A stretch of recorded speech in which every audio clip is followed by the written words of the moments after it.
குடும்பத்தில் இருக்கிற, நம்மளோட வீட்டில் இருக்கிற நம்ம பாட்டியை, நம்ம அம்மாவை, நம்ம அக்காவை, நம்ம தங்கச்சியை பற்றின ஒரு தீர்மானம். அதை பற்றி பேசுகிறதுக்கு, அவங்களுக்காக பேசுகிறதுக்கு நம்ம மனசில் இருந்து, நம்ம இதயத்தில் இருந்து பேசுகிறேன். இதுக்கு முன்னாடி இந்த விஜய்க்கு கிடைச்ச இடத்துக்கும், இதுக்கு முன்னாடி இந்த விஜய்க்கு கிடைச்ச இடத்துக்கும், இன்னைக்கு இந்த விஜய்க்கு கிடைச்சிருக்கிற இடத்துக்கும் மிகப்பெரிய காரணமாக இருக்கிறதுல என்னோட பாட்டி, அம்மா, அக்கா, தங்கச்சிங்க தான்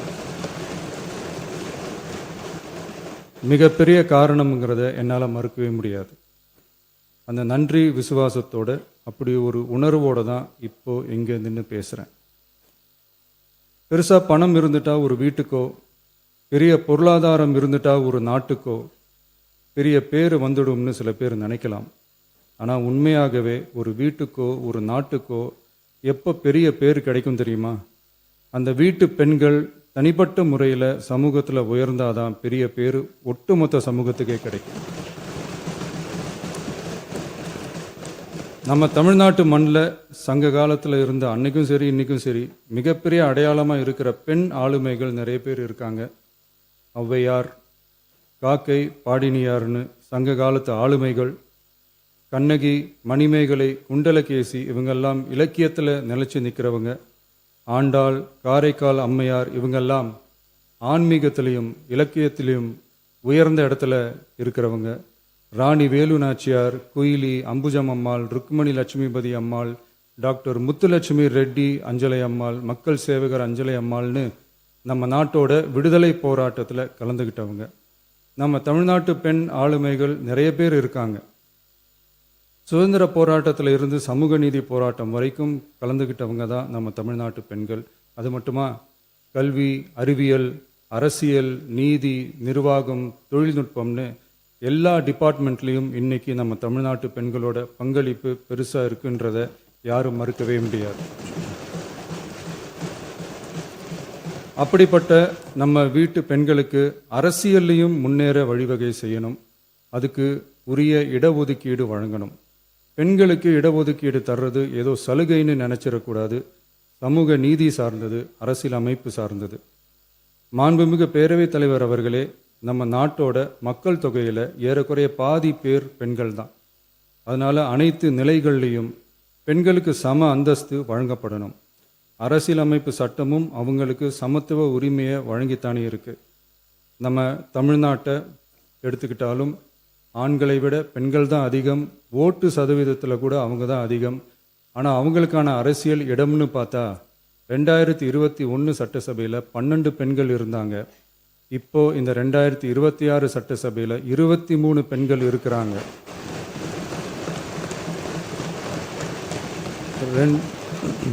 ரெண்டு மடங்கு ஆகி இருக்கு. ஆனாலும் சதவீத கணக்குப்படி பெருசாக உயரலை. மாண்புமிகு பேரவைத் தலைவர் அவர்களே, ஒன்றிய அரசு 2023ஆம் ஆண்டு மக்களவை, அனைத்து மாநில சட்டமன்றங்கள் மற்றும் டெல்லி யூனியன் பிரதேச சட்டமன்றத்தில் பெண்களுக்கென 1/3 பங்கு தொகுதி ஒதுக்கீட்டை கட்டாயமாக்கி 106வது அரசியல் சாசன திருத்த சட்டத்தினை 2023 செப்டம்பர் 28 நிறைவேற்றி 2026 ஏப்ரல் 16 முதல் நடைமுறைக்கு வந்துள்ளது. இருப்பினும் மேற்படி தொகுதி ஒதுக்கீடானது மக்கள் தொகை கணக்கெடுப்பு மற்றும் அதை தொடர்ந்து நடக்கும் தொகுதி மறுவரையறை பணிகளுக்கு பிறகுதான் முழுமையாக நடைமுறைக்கு வரும் என்று தெரிவிக்கப்பட்டுள்ளது.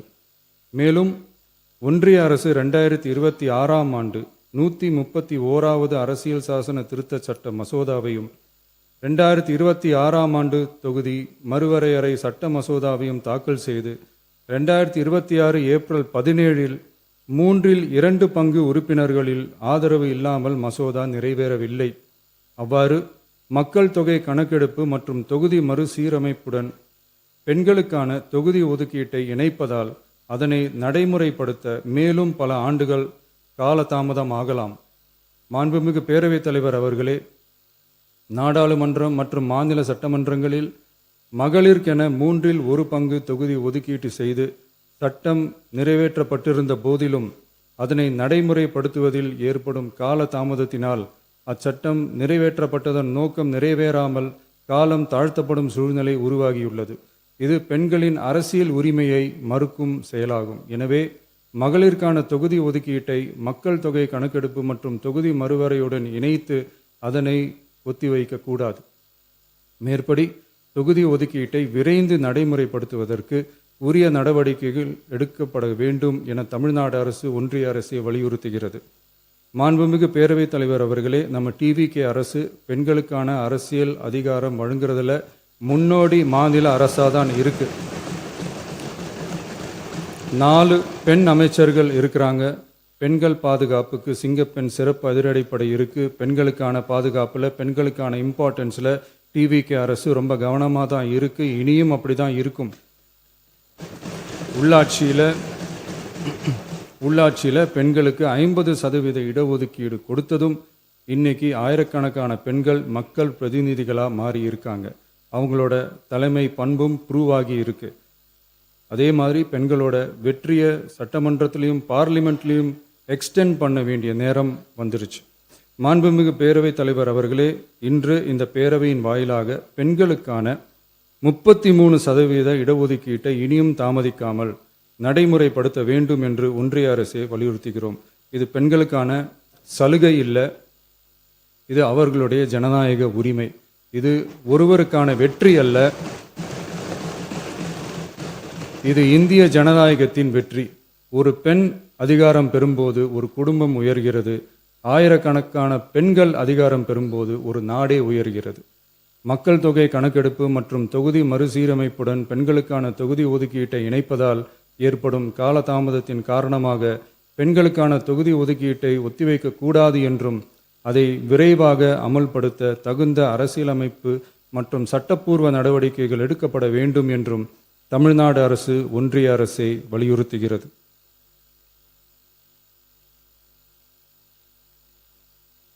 மாண்புமிகு பேரவைத் தலைவர் அவர்களே, டீலிமிட்டேஷன் தொடர்பான ஆலோசனை கூட்டம் தமிழ்நாட்டு மக்களவை மற்றும் மாநிலங்களவை உறுப்பினர்களுடன் தமிழ்நாடு அரசால் நமது தலைமையில் 8/8/2026 அன்று கலைவாணர் அரங்கத்தில் நடந்துச்சு. அந்த கூட்டத்தில் தமிழ்நாட்டை சேர்ந்த அனைத்து மக்களவை மற்றும் மாநிலங்களவை உறுப்பினர்களுக்கும் அழைப்பு விடுக்கப்பட்டு இந்திய தேசிய காங்கிரஸ் கட்சியின் 11 உறுப்பினர்களும், விடுதலை சிறுத்தைகள் கட்சியின் 2 உறுப்பினர்களும், இந்திய கம்யூனிஸ்ட் கட்சியின் 2 உறுப்பினர்களும், மார்க்சிஸ்ட் கம்யூனிஸ்ட் கட்சியின் 2 உறுப்பினர்களும், இந்திய யூனியன் முஸ்லீம் லீக் கட்சியின் உறுப்பினரும் மற்றும் மறுமலர்ச்சி திராவிட முன்னேற்ற கழகத்தின் உறுப்பினரும் என 6 கட்சிகளை சேர்ந்த உறுப்பினர்கள் பங்கேற்றாங்க. இந்த கூட்டத்தில் டீலிமிட்டேஷன் தொடர்பாக விரிவாக ஆலோசிக்கப்பட்டுச்சு. அந்த ஆலோசனையில் டீலிமிட்டேஷனால் தமிழ்நாடு மற்றும் தென் மாநிலங்களுக்கு ஏற்படக்கூடிய பாதிப்புகள் குறித்தும் அதை சரி செய்யறதுக்கான வழிமுறைகள் குறித்தும் விவாதிக்கப்பட்டு இறுதியில் டீலிமிட்டேஷன் தொடர்பாக சட்டமன்றத்தில் ஒரு தீர்மானம் இயற்றலாம்னு முடிவானுச்சு. மாண்புமிகு பேரவைத் தலைவர் அவர்களே, இந்தியாவில் 1952ஆம் ஆண்டு முதல் பொது தேர்தல் நடத்தப்பட்டது. அது தொடர்ந்து ஒவ்வொரு 10 ஆண்டுகளுக்கு ஒரு முறை நடத்தப்படுற சென்சஸ் டீட்டெயில்ஸ் படி மக்களவை மற்றும் சட்டப்பேரவை தொகுதிகளின் எண்ணிக்கையை மறுசீரமைப்பு செஞ்சு 1976 வரை தேர்தல்கள் நடத்தப்பட்டது. இந்த நிலையில் 1976ஆம் ஆண்டு 42வது அரசியலமைப்பு சட்ட திருத்தப்படி மக்கள் தொகையை சிறப்பாக கட்டுப்படுத்தும் மாநிலங்களுக்கு டீலிமிட்டேஷன் காரணமாக மக்களவை உறுப்பினர் எண்ணிக்கையில் எந்தவித பாதிப்பும் ஏற்படக்கூடாது என்பதற்காக அடுத்த 25 வருஷத்துக்கு 1971ஆம் ஆண்டு சென்சஸ் படி பாராளுமன்ற உறுப்பினர்களின் எண்ணிக்கை வைக்கப்படும்னு சட்டம் இயற்றப்பட்டது. அதை தொடர்ந்து அதே நிலையை முன்னிறுத்தி 84வது மற்றும் 87வது அரசியலமைப்பு சட்ட திருத்தம் 1971 சென்சஸ் படி மக்களவை தொகுதிகள் நிலைநிறுத்தப்பட்டன. இந்த திருத்தங்களோட நோக்கமே மக்கள் தொகை கட்டுப்பாட்டை செயல்படுத்திய மாநிலங்களின் உரிமைகளை பாதுகாக்கிறது தான். மாண்புமிகு பேரவைத் தலைவர் அவர்களே, அந்த 25 வருஷ லிமிட் இந்த 2026 முடியுது. இதை முன்னிட்டு கடந்த 50 வருஷமாக இருந்து வந்த டீலிமிட்டேஷன் தடையை அகற்றி 2011 சென்சஸ் அடிப்படையில் மக்களவை மற்றும் சட்டப்பேரவை தொகுதிகளின் எண்ணிக்கையை நிர்ணயிக்க நாடாளுமன்றத்தில் ஒரு மசோதா ஏப்ரல் 2026 அறிமுகப்படுத்தப்பட்டு அந்த மசோதா தோல்வியில் முடிஞ்சது.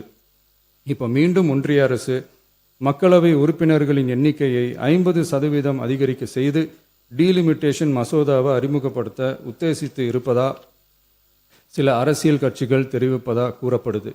இந்த வரக்கூடிய மசோதா குறித்து 8/8/2026 பாராளுமன்ற உறுப்பினர்களோட நடந்த கூட்டத்தில் விவாதிச்சப்போ மேலே சொன்ன மாதிரி தற்போது அறிமுகப்படுத்தப்பட உள்ள மசோதா நிறைவேறினால் ஒவ்வொரு மாநிலத்துக்கும் தலா 50% மக்களவை உறுப்பினர்களின் எண்ணிக்கையை முதலில் அதிகரித்தாலும் அதனைத் தொடர்ந்து 2026 சென்சஸுக்கு பிறகு அரசியலமைப்பு பிரிவு ஆர்டிகல் 81(2)A அதன் கீழ் மாநிலத்தின் மக்கள் தொகையின் அடிப்படையில் தொகுதிகள் மறுசீரமைக்கப்படும்.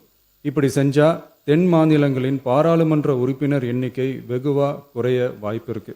கடைசியில் மக்கள் தொகை கட்டுப்பாட்டை சிறப்பாக செயல்படுத்தின தமிழ்நாடு உள்ளிட்ட தென் மாநிலங்களுக்கு பெரும் அரசியல் பிரதிநிதித்துவ அநீதி இழைக்கப்படும். சர்வ வல்லமை பெற்றதா டீலிமிட்டேஷன் ஆணையம் இருக்கு. இந்த அதிகாரத்தை தவிர்த்து பாராளுமன்றத்திற்கே இறுதி செய்யும் அதிகாரம் இருக்க வேண்டும் என்ற கருத்தும் முன்வைக்கப்பட்டது. மாண்புமிகு பேரவைத் தலைவர் அவர்களே, தமிழ்நாட்டு உள்ளிட்ட தென் மாநிலங்கள் மக்கள் தொகை கட்டுப்பாட்டு திட்டங்களை சிறப்பாக செயல்படுத்தி பொருளாதார முன்னேற்றம் பெற்று வரும் நிலையில் கடந்த 50 ஆண்டுகளாக நடைமுறையில் உள்ள மக்களவை மற்றும் சட்டப்பேரவை தொகுதிகளின் எண்ணிக்கையை அப்படியே நிலைநிறுத்த வேண்டிய கட்டாய தேவை உள்ளது. எனவே தற்போதுள்ள மக்களவை உறுப்பினர்களின் எண்ணிக்கையான 543 என்ற அளவிலேயே நிரந்தரமாக வைப்பதற்கும் மாநிலங்களுக்கு இடையேயான எண்ணிக்கை பகிர்வை நிரந்தரமாக வைக்கவும், மேலும் தற்போது மக்களவை மற்றும் மாநிலங்களவையோட விகிதம் 2.2:1 என்ற அளவிலேயே நிலைநிறுத்த வேண்டும். அதற்கு தேவையான மற்றும் உரிய சட்ட திருத்தங்கள் பாராளுமன்றத்தில் கொண்டு வர வேண்டும் என்ற கருத்தை ஒருமனதா தீர்மானிக்கப்பட்டுச்சு. மாண்புமிகு பேரவைத் தலைவர் அவர்களே, மகளிர் இடஒதுக்கீடு சட்டத்தினை அமுல்படுத்த மேலும் காலதாமதம் இல்லாமல் தற்போது 543 என்ற நிலையிலேயே 1/3 தொகுதி மகளிர் தொகுதிக்கு வருகின்ற 2029 பாராளுமன்ற தேர்தலில் நடைமுறைப்படுத்த வேண்டும் என்ற முன்மொழியும் தீர்மானிக்கப்பட்டுச்சு. ஆகவே மேற்கூறிய காரணங்களால் தமிழ்நாட்டில் உள்ள அனைத்து சட்டமன்ற கட்சியின் தலைவர்களும் ஒருமித்த கருத்தோடு தமிழ்நாட்டை முன்னிறுத்தி கட்சி வேறுபாடின்றி ஒருமித்த குரலில் பேச வேண்டும் என்ற கருத்தை வலியுறுத்தி நாம முன்மொழிகிற தீர்மானத்தை ஒருமனதாக நிறைவேற்றி தருமாறு கேட்டுக்கொள்கிறோம். தொகுதி மறுவரையறை மற்றும் மகளிர் இடஒதுக்கீடு அரசினர் தனி தீர்மானம். தமிழ்நாடு உள்ளிட்ட அனைத்து மாநிலங்கள் மற்றும் யூனியன் பிரதேசங்களில் மக்களவை சட்டப்பேரவை உறுப்பினர்களின் எண்ணிக்கையானது கடந்த 50 ஆண்டுகளாக 1971 ஆண்டினுடைய மக்கள் தொகை கணக்கெடுப்பு புள்ளி விவரங்களின்படி நிர்ணயிக்கப்பட்டு தேர்தல்கள் நடத்தப்பட்டு வருகிறது. ஏப்ரல் 2026 பாராளுமன்றத்தில் கடந்த 50 ஆண்டு கால தொகுதி மறுவரையறை தடையை நீக்கவும் 2011 ஆண்டு மக்கள் தொகை கணக்கெடுப்பு அடிப்படையில் தொகுதி மறுவரையறை செய்திடவும் மக்களவை உறுப்பினர்களின் எண்ணிக்கையை 550 850 அதிகரிக்கவும் கொண்டுவரப்பட்ட அரசியலமைப்பு சட்ட திருத்த மசோதா தோல்வியடைந்தது. இந்நிலையில் மீளவும் மேற்குறிப்பிட்ட அரசியலமைப்பு சட்ட திருத்த மசோதா கொண்டுவரப்பட உள்ளது என தெரிந்ததின் அடிப்படையில் 1971 பிறகு உள்ள எந்த மக்கள் தொகை கணக்கெடுப்பை அடிப்படையாக கொண்டு தொகுதி மறுவரையறை செய்தாலும் மக்கள் தொகையை சிறப்பாக கட்டுப்படுத்திய தமிழ்நாடு உள்ளிட்ட தென் மாநிலங்களின் நாடாளுமன்ற பிரதிநிதித்துவம் நிரந்தரமாக பாதிக்கப்படும் என்பது நிதர்சனமான உண்மை. ஒன்றிய அரசு அளித்த உறுதியின்படி மக்கள் தொகை கட்டுப்பாட்டு திட்டங்களை சிறப்பாக செயல்படுத்தி நல்ல பொருளாதார வளர்ச்சி கண்டு நல்ல சுகாதாரம் மக்கள் நல திட்டங்களை மேற்கொண்டு வரும் எந்த ஒரு மாநிலமும் தொகுதி மறுவரையால் பாதிக்கப்படாமல் பார்த்து கொள்வது ஒன்றிய அரசின் தலையாய கடமையாகும். எனவே தற்போதுள்ள மக்களவை உறுப்பினர்களின் எண்ணிக்கையான 543 என்ற அளவிலேயே நிரந்தரமாக வைப்பதற்கும் மாநிலங்களுக்கு இடையேயான எண்ணிக்கை பகிர்வை நிரந்தரமாக வைக்கவும், மேலும் தற்போது மக்களவை மற்றும் மாநிலங்கள் அவையினுடைய விகிதம் 2.2:1 என்ற அளவிலேயே நிலைநிறுத்த வேண்டும் என்றும், அதே வேளையில் பெண்களுக்கான 33% இடஒதுக்கீட்டை காலதாமதமின்றி தற்போது 543 தொகுதிகளின் அடிப்படையிலேயே 2029 ஆண்டு மக்களவை தேர்தலில் நடைமுறைப்படுத்த வேண்டும் என்றும் ஒன்றிய அரசை வலியுறுத்தி தமிழ்நாடு சட்டமன்ற பேரவை கீழ்க்கண்ட தீர்மானங்களை ஒருமனதாக நிறைவேற்றுகிறது. 1. நாடாளுமன்ற மக்களவையின் மொத்த உறுப்பினர்களின் எண்ணிக்கையை 543 என்ற நிலையிலேயே நிரந்தரமாக்க வேண்டும். 2. தற்போதுள்ள மக்களவை உறுப்பினர்களின் இடங்களின் எண்ணிக்கையை மாநிலங்களுக்கிடையே, அதாவது விகிதாச்சார பிரதிநிதித்துவம் தற்போதுள்ள அளவிலேயே நிரந்தரமாக்க வேண்டும். 3.